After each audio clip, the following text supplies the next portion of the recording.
อันนี้วิถีชีวิตของชาวให้ชาวนาแต่เฮาเนี่ยอยู่นกตกกาฟ้าห้องไถนาถึงฤดูปีเดือนแล้วก็ต้องได้เฮ็ดไถนาตอนบ่มีน้ำกระไถยากลำบากเลยเพราะว่ามันเป็นนาสวนยาก็เลยไถลำบากแล้วมีน้ำมันก็ไถสบายทรายก็โยนี่ไถนานี่แล้วยังให้ละถึงเมื่อคืนนี้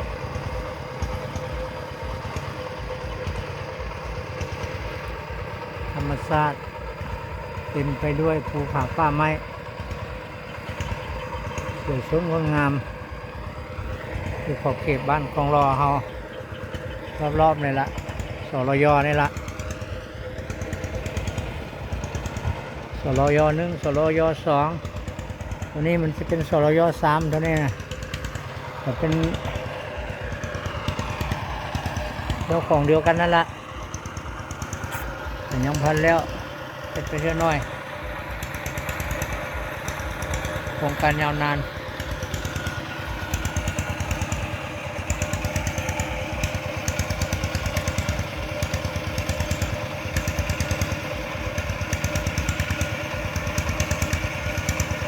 เนี่ยแป๊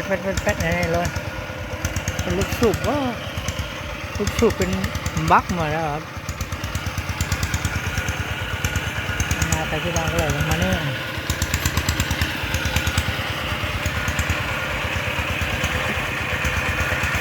แต่ก่อนเราไถควาย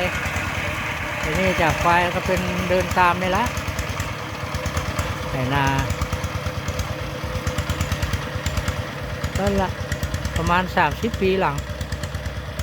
จะไถควายเนี่ยต้องมาถึงปัจจุบันเนี่ยก็ถือว่าใช่แต่ควายเล็กแหละควายนี่มันไม่มีขี้ควายนี่กินแต่น้ำผมมีขี้ก็คือควายสิ้นควายหนังควายสิ้นควายหนังแล้วมีทั้งขี้ทั้งเงี้ยวก็ได้ฝุ่นพร้อมเป็นฝุ่นชีวภาพอันนึงเนาะอันเงี้ยวควายบอกขี่ควายบอกตกใส่ดินนี่ก็งามตกใส่หญ้าก็งามตกใส่ข้าวก็งามควายเล็กควายทองนี่เราบอกงามท่านไห่เลิกไห่บนดินดากดินแดงมันกับบุมีฝุ่นมาปั๊มมาปรุงก็บอกงามคือกันนั่นแหละอันนี้มันสวนยานี่ก็ถือว่าได้ผลประโยชน์หลายอย่าง1เฮ็ดให้ยางามเนาะเขาใส่ปุ๋ยเลย2มาก็เฮ็ดให้เขางามเพื่อปรับปรุงดินเขาตอนนี้บ่ได้งามเขาตามเขาค่ายซอกประเด็นนี้แหละทุกท่วมหัวไปยืนเกี่ยว